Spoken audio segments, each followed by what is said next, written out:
Estoy sosteniendo la mano de una mujer que no conozco. No sé su apellido. No sé de dónde viene ni a dónde va, ni por qué eligió sentarse en el asiento 4 de la fila 12 del AVE Madrid-Barcelona a las 2:15 de la tarde de un miércoles. Solo sé su nombre, que me lo dijo en un susurro hace exactamente 17 minutos, y que su mano es más pequeña que la mía, y que la tiene fría, y que la aprieta con una fuerza que dice cosas que su voz todavía no ha dicho. Su nombre es Valentina, y hace 17 minutos me pidió que fuera su esposa por las próximas 2 horas. Me llamo Isabel Carrasco. Tengo 35 años. Soy profesora de literatura comparada en la Universitat Pompeu Fabra de Barcelona. Viajé a Madrid el lunes para un congreso sobre narrativa contemporánea que terminó ayer y que me dejó con suficiente material para 3 artículos y la sensación que me da siempre cuando paso tiempo entre académicos muy convencidos de sus propias teorías, de que necesito urgentemente aire fresco. El aire fresco del tren de alta velocidad a 180 por hora en la llanura manchega no es exactamente lo que la expresión promete, pero es lo que hay. El congreso había sido de esos congresos que uno acepta con entusiasmo en septiembre, cuando quedan 3 meses, y el calendario tiene un aspecto manejable, y que llegan con la forma de 3 días de ponencias en salas con aire acondicionado demasiado frío y conversaciones de corredor con personas que llevan años perfeccionando el arte de parecer más ocupadas de lo que están. No es que no me gustara. La academia me gusta. Me gusta con la misma combinación de lealtad y exasperación con que se quiere a un lugar al que se pertenece y cuyas manías ya conoces de memoria. Pero 3 días en Madrid en noviembre con ponencias sobre metaficción posmoderna y un hotel con la wifi lenta me habían dejado con las ganas específicas de llegar a casa, prepararme un té y no tener que explicarle a nadie por qué Borges es o no es relevante para la narrativa del siglo XXI. El Borges escritor, aclaro, no el inexistente gato que vendría después. Me había sentado en el asiento 4 de la fila 12 con el mismo ritual de siempre. Auriculares, libro, la botella de agua en el portavasos, el teléfono en silencio. Los asientos de al lado estaban vacíos cuando embarqué. Los trenes de media tarde suelen tener espacio. Yo me había permitido la satisfacción pequeña y real de saber que haría el viaje sola, con el libro y el paisaje. Llevaba 10 minutos leyendo cuando alguien se sentó a mi lado. Las personas que se sientan en los trenes tienen una manera de hacerlo que dice cosas. Los que llegan justos y hacen el movimiento rápido de quien acaba de subir en el último segundo. Los que llegan pronto y se instalan con la calma de quien tiene el tiempo de sobra. Los que buscan el asiento en el móvil y lo comparan 3 veces con el número del respaldo. La persona que se sentó a mi lado lo hizo de otra manera. Rápido pero no apresurado. Con la bolsa colocada en el portaequipajes, en un movimiento que era eficiente, de alguien que lo hace muchas veces, y luego el cuerpo en el asiento, y un momento de quietud que era la quietud de alguien que acaba de tomar una decisión y está procesando sus consecuencias. No lo analicé en ese momento. Lo analizo ahora, reconstruyendo hacia atrás. No noté nada al principio. Los trenes tienen personas que se sientan. Volví la página. El tren salió de la estación. Y el libro era bueno, una novela de una escritora noruega que llevaba semanas en la mesita de noche esperando el momento de atención sostenida que merece. Y en esos primeros 10 minutos, el viaje era exactamente lo que esperaba que fuera. Y entonces la mujer del asiento de al lado se inclinó hacia mí, muy cerca, con una urgencia que no era agresiva, sino más bien la de alguien que ha tomado una decisión difícil en muy poco tiempo, y me dijo, casi contra mi oído: «Lo siento mucho. Necesito pedirte algo muy raro». El primer instinto fue el que tendría cualquiera: buscar al alrededor. Asegurarme de que me hablaba a mí. Ver si la persona tenía un aspecto que sugiriera que algo iba mal de manera obvia. La persona tenía un aspecto completamente normal, y me hablaba a mí. Y entonces la mujer del asiento de al lado se inclinó hacia mí, muy cerca, con una urgencia que no era agresiva, sino más bien la de alguien que ha tomado una decisión difícil en muy poco tiempo, y me dijo, casi contra mi oído: «Lo siento mucho. Necesito pedirte algo muy raro». La miré. Primera vez que la veía. 30 y pocos años, pelo oscuro recogido con prisa, traje de chaqueta azul marino, una pequeña maleta de ruedas en el portaequipajes. Ojos oscuros con la expresión específica de alguien que está asustada, pero que ha decidido que el miedo no puede ganar en este momento. ¿Qué cosa?, dije. La miré de manera más completa esta vez. Primera evaluación real. La persona que me pedía algo muy raro en un tren a punto de salir de Madrid hacia Barcelona. 30 y pocos años. El pelo oscuro recogido con la prisa de quien lo había hecho sin espejo, con 2 mechones escapando por los lados. El traje de chaqueta azul marino, que era claramente de trabajo, no de viaje. Unos pendientes pequeños, de los que uno se pone cuando la mañana fue bien. Una pequeña arruga entre las cejas que era de concentración, no de edad. Una persona que había tomado una decisión rápida y estaba manteniéndola mientras esperaba saber si yo iba a decir sí o no. Necesito que seas mi esposa durante las próximas 2 horas. Lo miré. Luego miré hacia el pasillo. Luego volví a mirarla. Tu esposa. Mi esposa, o mi pareja. Lo que te resulte más natural. No nos conocemos, dije. Lo sé. Por eso dije que era raro. Hubo un momento en que el tren cogió velocidad y el paisaje empezó a moverse más deprisa fuera de la ventana, y yo tenía 2 opciones: decir que no y volver al libro, o decir sí a algo de lo que no sabía nada. ¿Por qué?, pregunté. Valentina giró levemente la cabeza hacia el pasillo del tren. 2 asientos más atrás, en el otro lado, había un hombre de unos 40 años con traje gris que miraba el teléfono con demasiada fijación para alguien que realmente está mirando el teléfono. Mi exmarido, dijo Valentina, en voz muy baja. Embarqué sin verlo. Cuando lo vi ya no podía cambiar de vagón sin que lo notara. ¿Es peligroso?, dije. No es peligroso. Es el tipo de persona que necesita creer que tiene acceso a mi vida. Si ve que estoy sola 2 horas, se sentará aquí y hablará durante las 2 horas, y llegará a Barcelona convencido de que hemos tenido una conversación normal de ex. Lo entendí. Cada palabra de eso lo entendí. ¿Y si ve que estás con alguien?, dije. Si ve que estoy con mi pareja, respetará el espacio. ¿Lo hará? Rodrigo es muchas cosas, dijo Valentina. ¿Pero no va a hacer una escena en un tren de alta velocidad? Lo consideré. Lo consideré más tiempo del que probablemente era necesario para lo que era básicamente una decisión sencilla. Luego cerré el libro. ¿Cuánto lleváis separados?, dije. Valentina me miró. Era la pregunta equivocada para el momento, pero era la que tenía. 2 años, dijo. ¿Y sigue necesitando supervisar tus viajes en tren? No era una pregunta. Valentina tampoco lo trató como tal. Ya te dije que era raro, dijo. Sí, dije, y le ofrecí la mano. Valentina la tomó. Y ahí estamos, sosteniendo la mano de una desconocida en el AVE de las 2:15, mientras Castilla-La Mancha pasa afuera a velocidad de película. Los primeros minutos fueron de una rareza que no tenía precedente en mi vida adulta. Tengo 35 años. He tenido relaciones. Sé lo que es sostener la mano de alguien en un tren, la manera en que ese gesto simple tiene capas distintas dependiendo de cuánto tiempo llevan conociéndose y de qué pasa entre ellas en ese momento.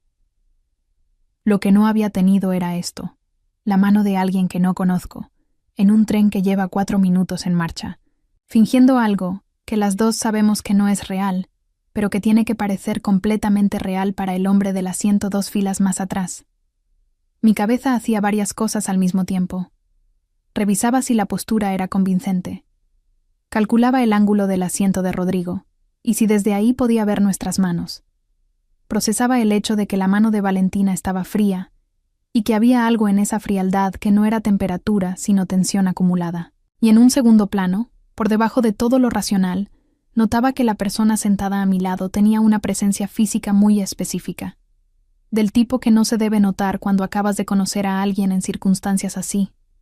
La noté de todas formas. Lo guardé donde uno guarda las cosas que no es el momento de examinar. Valentina y yo nos miramos con la expresión de dos personas que acaban de comprometerse en algo sin haber leído los términos. Yo no sabía si debía hablar, si debía mirarla, si debía actuar como si lleváramos años juntas o como si fuéramos recién casadas, o qué versión de esposas éramos exactamente. Valentina, al parecer, tampoco lo sabía. Fue ella quien rompió el hielo, en voz baja, inclinándose levemente hacia mí. ¿Cómo te llamas? Isabel, dije. Tú eres Valentina. ¿Cómo lo sabes? Me lo dijiste al pedir el favor. Ah, una pausa. ¿A qué te dedicas? Soy profesora. Literatura. Asintió. Luego dijo: yo soy abogada. Derecho de familia. Estuve a punto de decir algo sobre la ironía de que una abogada de familia necesitara una esposa de mentira en un tren, pero lo guardé. No me pareció el momento. ¿Vives en Barcelona?, preguntó. Sí. ¿Tú? Madrid. Viajo a Barcelona por trabajo. ¿Hoy? Esta semana. Lo absurdo de la situación me golpeó en ese momento con suficiente fuerza para que tuviera que contener algo que era, o risa, o vértigo. No sabía bien cuál. Entonces tu esposa vive en Barcelona y tú en Madrid, dije. Las relaciones a distancia existen, dijo Valentina, completamente seria. Es verdad, dije. Y no pude evitar que la comisura de la boca se moviera. Valentina también. Solo un instante. ¿Cuánto tiempo llevamos juntas?, pregunté. Porque si esto iba a funcionar, necesitábamos los términos. Valentina lo pensó. 2 años, dijo. ¿El mismo tiempo que llevas separada de él? Me miró. ¡Qué observadora! Soy profesora de literatura. Leer entre líneas es el trabajo. Valentina consideró esto. 2 años, dijo. Nos conocimos en una conferencia en Sevilla. Tú eres profesora. Yo estaba dando una ponencia sobre custodia compartida. Intercambiamos tarjetas. Yo te escribí 3 semanas después. La miré. Eso es mucho detalle para algo que acabas de inventar, dije. Soy abogada, dijo. Los detalles importan.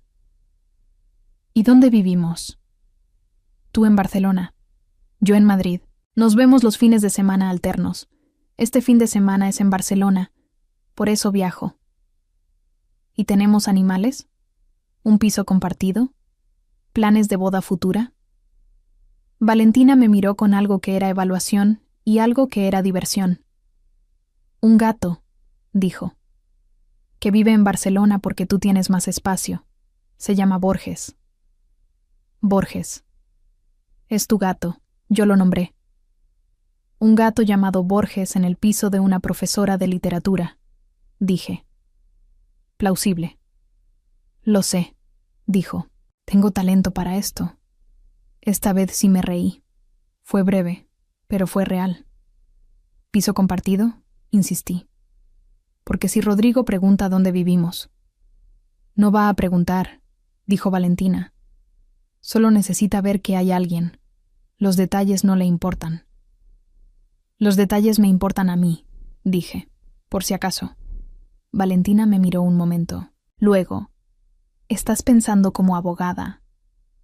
Estoy pensando como persona que acaba de comprometerse en algo sin información suficiente, dije. Piso compartido en Barcelona, dijo Valentina. Llevamos 2 años. El piso es tuyo. Yo paso los fines de semana. Todavía no hemos dado el paso de que yo deje Madrid porque las dos tenemos trabajo allí donde estamos y porque somos personas adultas que entienden que la logística es complicada. Eso es muy razonable para una relación de ficción, dije. Prefiero que sea creíble, dijo Valentina. ¿Y los planes de boda? Ninguno todavía. Lo hablamos en abstracto. No hay prisa. Lo acepté. Era una historia limpia, sin grietas obvias. ¿Cómo nos llamamos mutuamente?, pregunté. Valentina frunció el ceño ligeramente. ¿A qué te refieres? ¿Nos decimos el nombre? ¿Algún apodo? porque si en algún momento Rodrigo está lo suficientemente cerca y escucha cómo nos hablamos. Isabel, dijo Valentina. ¿Cómo? Te llamo Isabel, sin apodo. Llevamos 2 años, pero soy del tipo de persona que no usa apodos. ¿Lo eres de verdad o en la historia? Valentina consideró esto. En ambas, dijo. Valentina me miró con algo que era evaluación y algo que era diversión. Un gato, dijo, que vive en Barcelona porque tú tienes más espacio. Se llama Borges. Borges. Es tu gato. Yo lo nombré. Un gato llamado Borges en el piso de una profesora de literatura, dije. Plausible. Lo sé, dijo. Tengo talento para esto. Esta vez sí me reí. Fue breve, pero fue real. Rodrigo, los 2 asientos más atrás, siguió mirando el teléfono. No se había movido. Lo miré el tiempo suficiente para construir una imagen. 40 y tantos años, traje gris bien cortado, el tipo de físico que sugiere que a alguien le importó durante un tiempo estar en forma, y eso ya pasó. Cara de persona acostumbrada a tener razón. No de manera agresiva. De la manera más complicada. La de alguien que genuinamente cree que su percepción del mundo es la correcta, y que los demás simplemente no lo han entendido todavía. Entendí inmediatamente lo que Valentina me había querido decir con el tipo de persona que necesita creer que tiene acceso a mi vida. No hacía falta más explicación. Estaba en la postura, en la manera en que el teléfono lo mantenía ocupado, pero los ojos volvían cada cierto tiempo al asiento donde estaba Valentina. No era peligro. Era algo más difícil de gestionar que el peligro. Era la presencia continua de alguien que considera que su atención es un derecho. La primera prueba llegó 20 minutos después. Rodrigo se puso de pie. Lo vi por el rabillo del ojo antes de que Valentina lo notara. Me incliné levemente hacia ella. «Se levanta», dije, en voz muy baja. Valentina no se giró, pero su mano apretó la mía, y luego hizo algo que no esperaba. Apoyó la cabeza en mi hombro. Lo procesé en tiempo real. Mi hombro. La cabeza de Valentina. El olor de su pelo, que era algo con lavanda o con algo que se le parecía. Rodrigo pasó por el pasillo. No se detuvo.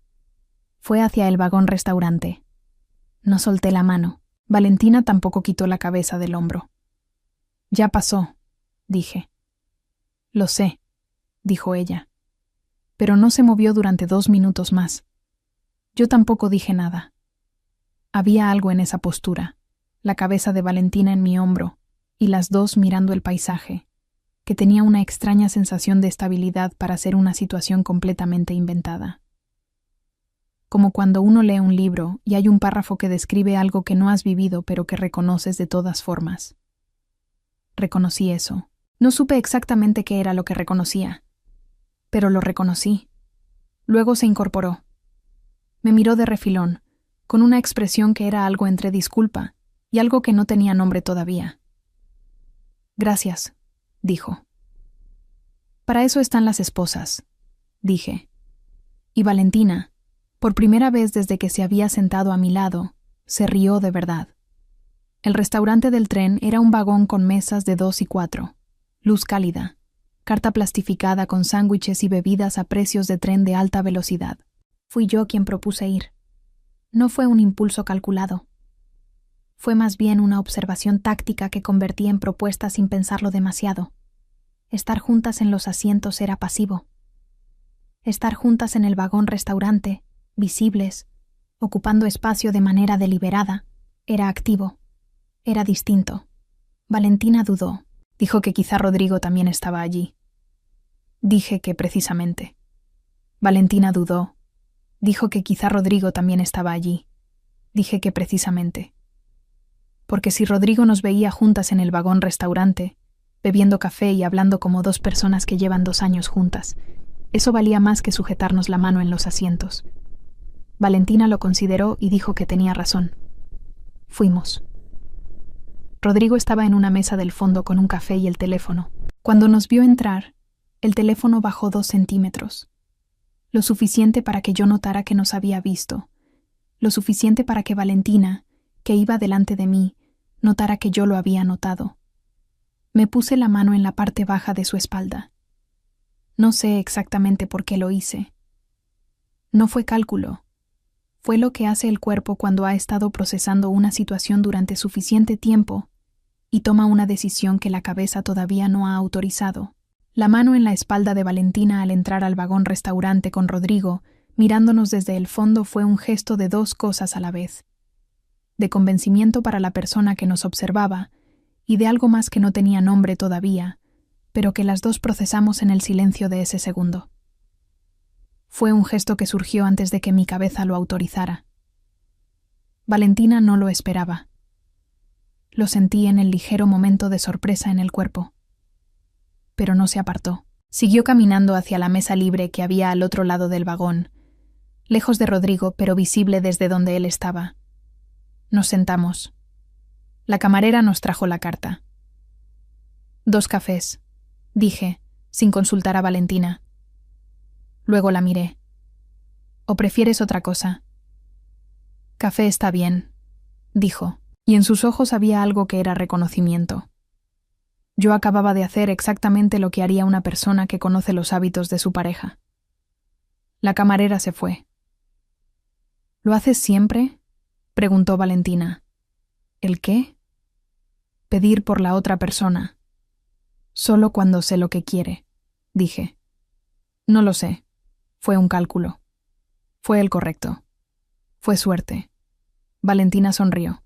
Pequeño, pero real. Los cafés llegaron. Afuera, el paisaje había cambiado. Habíamos dejado la meseta y empezábamos a notar los primeros cambios del terreno hacia el Mediterráneo. ¿Cuánto queda?, preguntó Valentina. 1 hora y cuarto, dije. Más o menos. Asintió. Miró el café. ¿Vas a contarme algo de ti?, dije. Ahora que ya tenemos un gato y 2 años de historia. Valentina me miró. ¿Qué quieres saber? Lo que cuentes. Hubo una pausa. Valentina envolvió las 2 manos alrededor de la taza de café, que era lo que hacía cuando pensaba.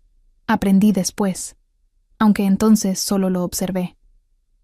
Llevo 2 años sin contarle nada a nadie en un tren, dijo. ¿Antes contabas? Antes sí. A Rodrigo le gustaba hablar en los trenes. Decía que en los trenes la gente dice verdades porque sabe que en pocas horas cada uno va a su sitio y las palabras no tienen consecuencias. Lo consideré. ¿Tenía razón? Valentina me miró. Creo que sí, dijo. Y entonces, en la hora siguiente, entre el café y los últimos kilómetros antes de Barcelona, Valentina me contó cosas. No todo. No en el sentido de una confesión completa, sino en el sentido de lo que se dice cuando uno lleva tiempo cargando algo y de repente tiene enfrente a una persona que no tiene contexto previo ni expectativas, ni razones para juzgar de una manera particular. Me contó que los 2 años después del divorcio habían sido más difíciles de lo que había esperado. No por él, sino por la versión de sí misma que había ido dejando en ese matrimonio. Me dijo esto con esa precisión que tenía para las palabras. No como queja, no como herida abierta, como observación, como alguien que ha estudiado lo que le pasó con la distancia suficiente para poder describirlo sin que el relato la arrastre. ¿Y ahora?, pregunté. Ahora estoy aprendiendo qué me gusta cuando nadie más opina sobre qué debería gustarme, dijo. Tarda más de lo que uno esperaría. ¿Y qué has descubierto? Valentina lo pensó un momento. Que me gustan los trenes, dijo. Y las ciudades que no conozco bien todavía. Y el silencio que no es incómodo. ¿Este silencio?, dije. Me miró. Este silencio, dijo. Sino por la versión de sí misma que había ido dejando en ese matrimonio, que es lo que pasa a veces cuando una relación termina. Que no solo termina la relación, sino también la persona que eras dentro de ella. Y tienes que construir otra desde cero. Me contó que había empezado a viajar sola hace 1 año. No por trabajo, sino por ella. Un fin de semana en Bilbao, 1 semana en Oporto, ese viaje a Barcelona de ahora. Aprendiendo a ocupar espacio en lugares donde nadie sabía cómo había llegado hasta ahí. Me contó que el derecho de familia era lo que había elegido porque quería que los divorcios fueran menos destructivos de lo que había sido el suyo, que no siempre lo conseguía, pero que lo intentaba. Me contó estas cosas con la voz tranquila de quien ha procesado ya lo suficiente para poder hablar de ello sin que duela en el mismo lugar. Yo la escuché, y le respondí, cuando correspondía, con cosas de mí, que Barcelona me había llegado a las manos casi por accidente, y que hacía 12 años que no me imaginaba viviendo en ningún otro sitio, que la literatura me había parecido siempre la manera más eficiente de entender a las personas, que los libros son básicamente laboratorios de comportamiento humano, que Borges, el escritor, me parecía demasiado laberíntico para ser el nombre de un gato, pero que lo aceptaba como decisión de pareja. Valentina se rió con eso. Una risa más larga que las anteriores, más asentada, y yo pensé, sin poder evitarlo, que tenía una risa muy buena. Rodrigo pasó una segunda vez por el vagón restaurante. No se detuvo. Nos miró el tiempo suficiente para constatar que seguíamos ahí. Siguió. Valentina no movió un músculo.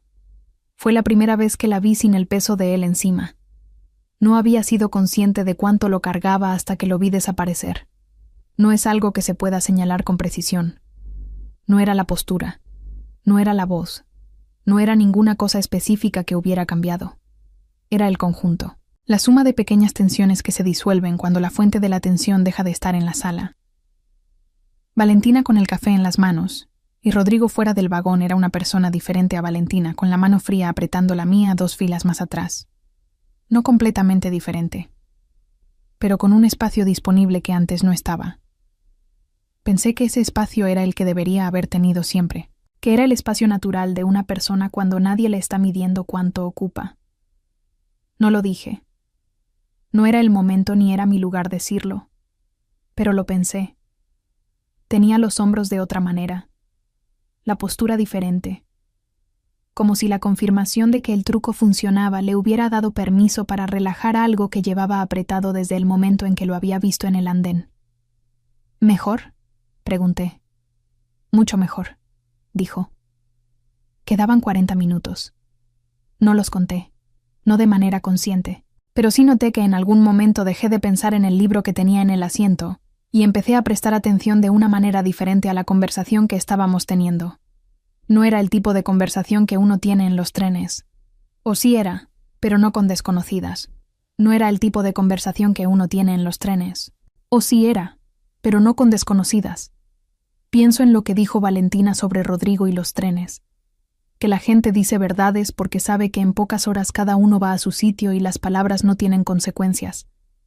Pienso en si yo también lo hice. En si algo de lo que le dije en esos 40 minutos sobre Barcelona y la literatura y lo que significa pertenecer a un lugar era más honesto de lo que habría sido en otra circunstancia. Probablemente sí. Hay algo en el movimiento del tren que lo facilita. El paisaje que cambia. La sensación de estar entre 2 puntos y no del todo en ninguno. Las palabras salen más fácil cuando nadie sabe dónde vas a llegar. Era el tipo que tienes con alguien que ya conoces bien y al que le puedes decir cosas porque hay suficiente historia entre las dos para que las palabras tengan peso. Era el tipo que tienes con alguien que ya conoces bien y al que le puedes decir cosas porque hay suficiente historia entre las dos para que las palabras tengan peso. Pero no había historia. Había 70 minutos y un gato de mentira. La llegada a Barcelona la anunció el altavoz del vagón con la voz neutra de los avisos de tren. 6 minutos, dijo Valentina. Sí, dije. Hubo un silencio que era diferente a los anteriores, no incómodo, sino del tipo que tiene un peso que ninguna de las dos sabía exactamente cómo levantar. Valentina miró el paisaje fuera de la ventana. Barcelona empezaba a aparecer. La periferia primero, los bloques de pisos, las autovías. ¿Rodrigo baja aquí también?, pregunté. Sí, tiene un cliente en Barcelona. ¿Va a intentar hablar contigo en la estación? Probablemente lo intentará en el andén. Si ve que estás ahí, no lo hará. Lo entendí. Asistir al andén también era parte del trato. El tren entró en el túnel antes de Sants. La luz cambió. Valentina giró la cabeza hacia mí.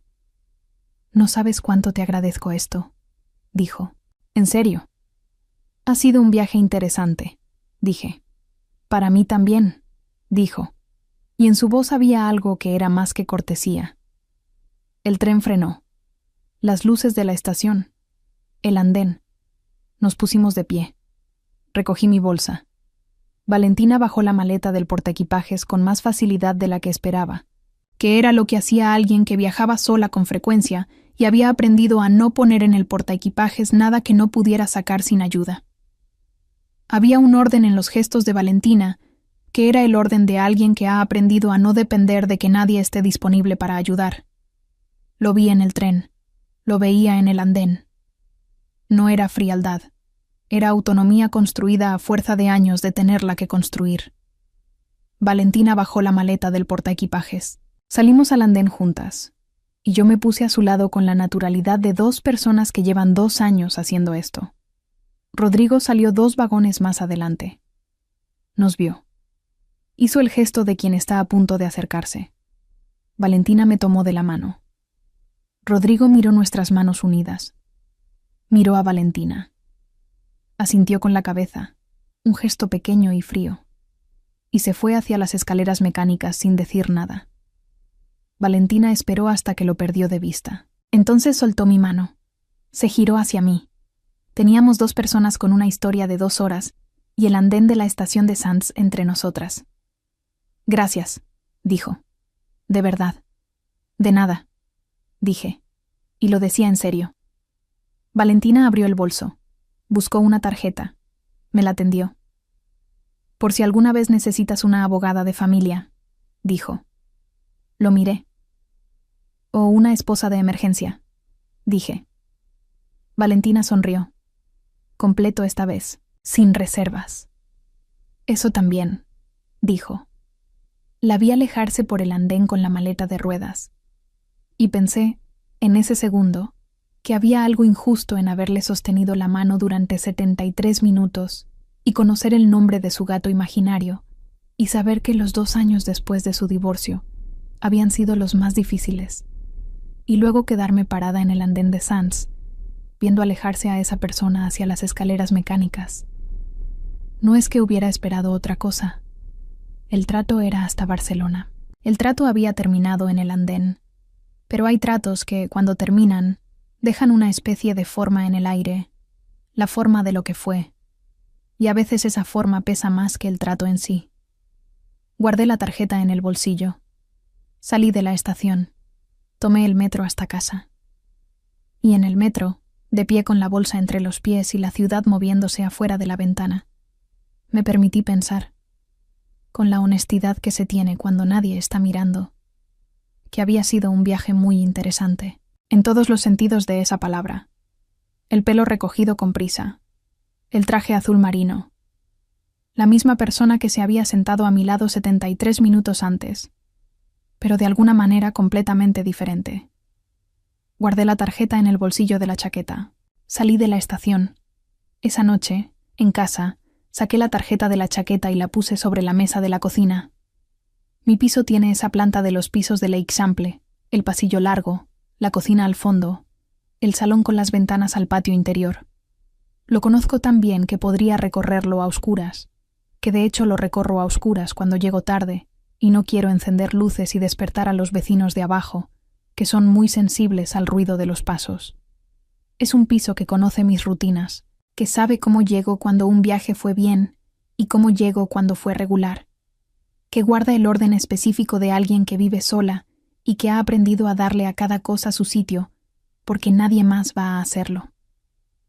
La tarjeta de Valentina sobre la mesa de la cocina era lo más fuera de sitio que había en ese piso en ese momento. La miré mientras me preparaba la cena. La dejé donde estaba cuando fui a dormir. Por la mañana seguía ahí. Pensé en Rodrigo diciendo que en los trenes la gente dice verdades porque sabe que las palabras no tienen consecuencias. Me pregunté si eso era verdad. Si las palabras que Valentina me había dicho en ese tren no tenían consecuencias, o si las consecuencias era exactamente lo que yo estaba experimentando en ese momento. Sentada en la cocina de mi piso a las 11 de la noche, con una tarjeta de visita sobre la mesa y la sensación de que el libro que había intentado leer en el tren ya no me interesaba en absoluto. Las palabras siempre tienen consecuencias. Rodrigo se equivocaba en eso. Lo que ocurre en los trenes es que las consecuencias llegan después, cuando ya han pasado suficiente kilómetros para que no puedas hacerte las ilusiones de que puedes controlarlas, porque sabe que las palabras no tienen consecuencias. Pensé en Valentina repitiendo eso como si todavía lo estuviera procesando. Pensé en si era verdad, en si las palabras dichas en un tren a 180 por hora en la llanura manchega tenían consecuencias o no las tenían.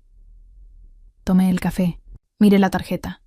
Valentina Arenas, abogada especialista en Derecho de Familia, Madrid. La cogí. Y escribí un mensaje. No fue un mensaje elaborado. No fue la clase de cosa que se piensa mucho antes de enviar. Fue: soy Isabel, la esposa del tren. Quería decirte que Borges está bien. Tardó 4 horas en responder. 4 horas en las que yo di 3 clases, corregí 2 trabajos, y no pensé en el teléfono más de 6 o 7 veces. No me pregunté si había sido una buena idea escribir. Soy del tipo de persona que cuando envía un mensaje ya ha tomado la decisión y no se arrepiente del proceso. Lo que había tomado más tiempo era decidir qué decir. El Borges está bien fue el resultado de varios intentos descartados que iban desde lo demasiado formal hasta lo demasiado elaborado. Borges está bien tenía la ventaja de ser un chiste privado, de establecer continuidad con la conversación del tren sin pretender que éramos más de lo que éramos, y de darle a Valentina una puerta fácil de cerrar si la respuesta era que no quería continuar el contacto. No la cerró. Corregí 2 trabajos y no pensé en el teléfono más de 6 o 7 veces. La respuesta llegó a las 4 de la tarde. Me alegra. Dale recuerdos de mi parte. Y gracias otra vez. Lo leí 2 veces. Luego lo guardé en el bolsillo y seguí con la corrección que tenía a medias. Había algo en "y gracias otra vez", que era más de lo que decía. No era solo agradecimiento. Era la manera de cerrar un paréntesis que en realidad no estaba del todo cerrado. La forma en que alguien escribe "gracias", cuando lo que quiere decir es algo más, pero todavía no sabe si es el momento de decirlo. O quizá yo estaba leyendo demasiado entre líneas. Soy profesora de literatura. Es una deformación profesional. Escribí la siguiente línea antes de convencerme de que era una idea equivocada, porque a veces el único momento de escribir algo es justo antes de convencerte de que no debes. ¿Vienes a Barcelona el fin de semana? Debería haber dejado la conversación ahí. Era el final natural. El punto donde el tren llega a la estación y cada persona va a lo suyo. En su lugar, escribí: ¿vienes a Barcelona el fin de semana? Otro silencio, este de 2 horas. Tenía pensado el siguiente. Escribió: ¿por qué? Porque si vienes te invito a un café, sin que tengamos que fingir nada. El silencio más largo fue ese. 37 minutos. Los conté esta vez. De acuerdo, escribió Valentina. Un café. Ese café fue en un sábado de octubre en una terraza de l'Eixample, con el sol de otoño que en Barcelona tiene una calidad específica, más horizontal, más dorada. Valentina llegó 10 minutos antes que yo, y estaba sentada con los brazos cruzados sobre la mesa y una expresión que era exactamente la misma que en el tren, la de alguien que ha tomado una decisión y la sostiene. Me senté. «Hola», dije. «Hola», dijo ella. Hubo un segundo en que las dos procesamos que esto era real, y no el tren, que la historia de fondo habitual no existía aquí, que no había Rodrigo 2 asientos más atrás ni necesidad de construir un matrimonio de emergencia, que éramos simplemente 2 personas en una terraza de l'Eixample un sábado de octubre sin ningún guión establecido. Era más desconcertante que el tren, en cierto modo. «¿Cómo estuvo el viaje?» «Tranquilo», dijo. «Vine sola». «¿Sin esposas de emergencia?» Valentina sonrió. «Sin esposas de emergencia». El café duró 3 horas. Luego fuimos a dar un paseo. Barcelona en octubre tiene una calidad específica de la luz, que es uno de los argumentos que siempre pongo Cuando alguien me pregunta por qué sigo viviendo aquí después de 12 años. No el verano, que es demasiado lleno y demasiado ruidoso. Octubre. La ciudad cuando ha soltado el agosto y todavía no ha llegado el invierno, con el sol bajo y los árboles de las Ramblas empezando a perder las primeras hojas. Fuimos por el Gótico porque Valentina dijo que no lo conocía bien, y yo lo conozco demasiado bien para haberlo dejado de ver, que es lo que pasa con los sitios donde vives. Los dejas de ver. Ir con alguien que lo mira por primera vez es una manera de volver a verlo. Valentina miraba con atención, no con la distracción turística de quien fotografía lo que se supone que hay que fotografiar. Con atención real, la de alguien que lee el entorno con cuidado. «¿Cómo se llama esa calle?», preguntó una vez. Se lo dije. «¿Y por qué tiene ese nombre?». No lo sabía. Se lo dije también. «¿Tú qué sabes de literatura?», dijo. «La literatura es ficción», dije. «Los nombres de las calles son historia. Son cosas distintas». «Depende de la historia», dijo Valentina. No tenía respuesta para eso, y me gustó no tenerla. Luego cené con ella en un restaurante pequeño cerca del mercado de Santa Caterina, porque Valentina dijo que tenía hambre y yo dije que sabía un sitio. Luego la acompañé al hotel donde se alojaba. En la puerta, se giró. Había algo en ese momento que tenía la forma de los momentos que importan. Pequeño en la superficie, con mucho debajo. Estábamos en la puerta de un hotel de l'Eixample, calle tranquila, las 9 de la noche de un sábado de octubre, y las dos sabíamos que la conversación había sido una cosa y que lo que ocurriera a continuación era otra decisión. Ninguna de las dos la tomó todavía. Fue lo correcto. «Ha sido un buen día», dijo. «Sí», dije. «¿Cuándo es el siguiente fin de semana que vienes a Madrid?», preguntó. Lo pensé. «Tengo un seminario el primer fin de semana de noviembre», dije. «Avísame», dijo. «Lo haré», dije.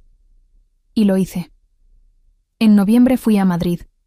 El seminario era el pretexto, que era un seminario real con ponentes reales y una duración real de 2 días, pero seré honesta. Cuando lo acepté en octubre, la semana después de que Valentina y yo tomáramos café en Barcelona, pensé en Valentina antes de pensar en el programa académico. Eso me pareció interesante, no alarmante. Interesante, el tipo de dato que uno registra y observa antes de sacar conclusiones. El viernes por la tarde, cuando el seminario terminó, le escribí. Le dije que estaba en Madrid hasta el domingo. Le pregunté si tenía tiempo el sábado. Respondió en 20 minutos. Todo el día. Valentina me recogió en Atocha. Pasamos el sábado en el Retiro y el domingo en el Rastro, que es el mercadillo de segunda mano más caótico de Europa y que Valentina conocía con la precisión de quien ha ido muchas veces y sabe exactamente dónde están las cosas buenas. Me compró un libro de poemas en una caja de cartón junto a otros 30. Fue en una de las mesas del fondo del Rastro, donde los libros se apilan sin orden ni catalogación, y donde el sistema de búsqueda es básicamente la paciencia y el ojo entrenado. Valentina se había detenido delante de esa mesa mientras yo miraba unas postales en el puesto de al lado. Cuando la busqué con la vista, la encontré con un libro en la mano y la expresión de quien acaba de encontrar algo que no esperaba encontrar. Me lo tendió. No dijo nada. Solo me lo tendió como si fuera obvio que era para mí. Era un libro de poemas de Álvaro Cunqueiro, un autor que yo había mencionado el sábado anterior en Barcelona casi de pasada, en el contexto de una conversación sobre autores en lengua no castellana que no se leen lo suficiente. Valentina lo había escuchado, lo había guardado, y lo había buscado en una caja de cartón en el Rastro de Madrid un domingo de noviembre. Era un libro de segunda mano. Las páginas tenían las marcas de otras lecturas, notas en los márgenes de alguien a quien no conoceríamos nunca. Costó 3 euros. Es el libro más significativo que tengo en la mesita de noche. Y eso es todo lo que voy a decir sobre eso. Era de un poeta gallego del siglo XX que yo no conocía. Me lo tendió sin decir nada, como si fuera algo obvio. Lo tengo todavía. Lo tengo en la mesita de noche. En diciembre, Valentina trajo sus cosas al piso de Barcelona por primera vez. No fue una conversación larga. Fue una tarde de domingo en que Valentina dijo, mientras doblábamos las mantas del sofá que yo uso como manta extra, que en el siguiente fin de semana podría traer el neceser directamente en vez de ir al hotel a cambiarse. Que si me parecía bien. Le dije que sí. No fue un momento dramático. Fue lo que fue. Dos personas que llevan 2 meses haciéndose espacio la una a la otra, decidiendo que tiene sentido hacer un poco más de espacio. Sencillo en la forma, significativo en el fondo. Es la manera en que creo que deben construirse las cosas importantes. No con grandes gestos y escenas que quedan bien en la memoria pero que cuestan demasiado después de que terminan, sino con cajones vaciados sin decirlo, y cremas dejadas sin comentarlo, y libros de poemas encontrados en cajas de cartón en el rastro, con la acumulación de lo pequeño, que siempre pesa más que cualquier cosa grande. Cuando llegó el sábado siguiente con el neceser y una bolsa con ropa para 3 días, yo había vaciado el segundo cajón del baño sin decirle que lo había vaciado. Valentina lo abrió, lo vio vacío, lo miró un momento, no dijo nada. Pero antes de que se fuera el lunes, vi que había dejado en ese cajón la crema que usaba por las noches y el cepillo del pelo. No son gestos grandes. Son gestos pequeños que dicen cosas grandes en voz muy baja. No muchas. Un neceser, ropa para 3 días, el portátil de trabajo, lo suficiente para un fin de semana largo. El lunes, cuando se fue, el piso se quedó diferente. Valentina se había ido a las 7 de la mañana porque tenía una reunión en Madrid a las 10, y el ave de las 8 era el que le daba el tiempo justo. Yo me había levantado con ella, que no era mi costumbre, pero que esa mañana fue natural. Le había preparado café. La había visto salir con la maleta pequeña y la gabardina sobre el brazo y la expresión de alguien que ya está pensando en lo que tiene que hacer en las próximas horas. En la puerta se había girado. «Avísame cuando quieras venir a Madrid», había dicho. «Lo haré», había dicho yo, y ella se había ido. El piso no estaba vacío. Estaba como siempre, los libros en su sitio, la cocina en orden, pero había una taza de café en el fregadero que no era mía, y el cajón del baño tenía la crema de Valentina, y eso hacía que el piso tuviera una textura diferente. Más ocupado, de alguna manera. Más lleno que lleno. No fue una sensación desagradable. Fue la contraria. No vacío, exactamente. Solo diferente, de la manera en que se queda un espacio cuando alguien que debería estar en él acaba de salir. No hay gato. Eso lo aclaro porque Valentina me lo preguntó el primer día en el piso, con la expresión de quien espera encontrar a Borges en algún rincón. No hay gato, le dije. ¿Nunca ha habido gato? Nunca. Pues podría haberlo, dijo. Podría, dije. Hay cosas que todavía no hemos decidido. Madrid o Barcelona, por ejemplo. Si en algún momento el equilibrio de fines de semana alternos deja de ser suficiente, y hay que tomar una decisión sobre dónde. Valentina tiene su despacho en Madrid con 3 años de trabajo construido. Yo tengo mi plaza en la Pompeu Fabra con 10 años de historia en Barcelona. No es una decisión fácil ni es una decisión urgente todavía, pero es una decisión que ya existe en el horizonte de las conversaciones de domingo por la noche, que es cuando los dos tendemos a hablar de las cosas que pesan. ¿Barcelona o Madrid?, me preguntó Valentina una tarde. ¿Tiene que ser una de las dos?, dije. Me miró. ¿Qué significa eso? Que quizá la pregunta no es cuál sino cómo, dije. Valentina lo consideró. Eso es lo más abogado que te he oído decir, dijo. Me contagias, dije. Peor, dijo. Es que tienes razón. No llegamos a una conclusión esa tarde, pero la conversación fue diferente después de eso. Menos de dónde y más de cómo. Menos de quién cede y más de qué construimos. Hay cosas que estamos construyendo con la lentitud que corresponde a 2 personas que tienen vidas hechas en ciudades distintas y que están aprendiendo a dejar espacio para la otra sin deshacerse de lo que eran antes de conocerse. Es un proceso. Tiene sus complicaciones. Tiene también sus tardes de sábado en Barcelona con el sol en la terraza y el café entre las manos, y esa sensación específica de que el tiempo está bien empleado. La tarjeta de Valentina sigue sobre la mesa de la cocina. Valentina lo sabe. Ya se lo expliqué. Que no la moví a un cajón. Que no la guardé en la cartera. Que la dejé donde estaba esa primera mañana. Y que ahí ha seguido a través de todos los fines de semana, y de todas las tardes, y de todas las conversaciones de domingo por la noche sobre Madrid o Barcelona. ¿O cómo? Me preguntó una vez si no me parecía raro guardar la tarjeta de visita de mi pareja sobre la mesa de la cocina. Le dije que no era la tarjeta de mi pareja, era la tarjeta de la desconocida del tren. Me miró. «Soy la misma persona», dijo. «Lo sé», dije, «pero la tarjeta es de antes. Y antes me importa». Valentina estuvo callada un momento. Luego dijo, «A mí también me importa antes». No añadimos nada más. Pero esa noche Valentina dejó su taza de té al lado de la tarjeta en vez de en el fregadero. Un gesto pequeño. Del tipo que dice algo sin decirlo. No en el cajón, no guardada, no... Ahí, en la mesa.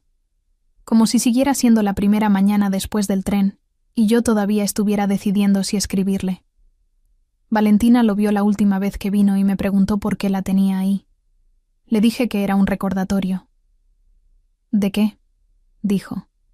De que las cosas importantes a veces empiezan porque alguien toma una decisión muy rara en muy poco tiempo, dije. Valentina me miró. ¿Lo fue?, dijo. Rara. Bastante, dije. Funcionó, dijo. Sí, dije. Funcionó. Y sigue funcionando, mejor de lo que ninguna de las dos esperaba. Un fin de semana en Barcelona, el siguiente en Madrid. Un libro de poemas en la mesita de noche. Una tarjeta sobre la mesa de la cocina. Y en algún momento, quizá, un gato llamado Borges. Valentina dice que debería ser un gato naranja. Yo digo que el color no importa si el nombre es el correcto. Valentina dice que el color siempre importa. Yo digo que eso es la abogada hablando. Valentina dice que también la persona. Todavía no hemos llegado a un acuerdo sobre el color. Pero el nombre está decidido. Y eso, en las cosas que importan, suele ser suficiente para empezar. Una mujer se sentó a mi lado en un tren a las 2:15 de la tarde de un miércoles de octubre en la estación de Atocha. El tren iba a Barcelona. El viaje duraba 2 horas y media. Yo tenía un libro, auriculares, y la intención firme de no hablar con nadie. Me pidió algo muy raro. Yo dije que sí. Lo que ocurrió después no lo habíamos calculado ninguna de las dos, pero tampoco lo cambiaría.